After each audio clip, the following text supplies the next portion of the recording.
I want to commend the preacher who has talked about ingratitude and thanksgiving, but who had also said politicians should remain steadfast, politicians should fulfill promises when they make promises.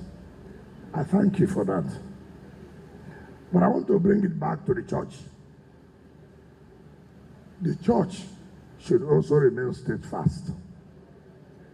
The church should not abandon people when they are no longer in office.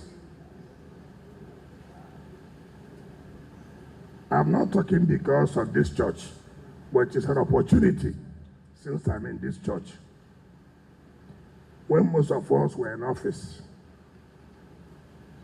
and there's no church in this state will say we have never contributed, not one, particularly the Anglican Communion.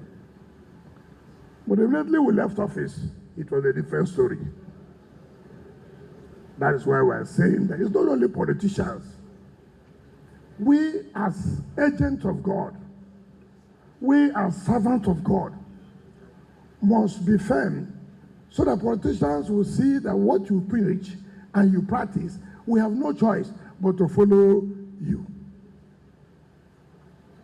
I have had a lot. In fact, I have refused to go to church and talk.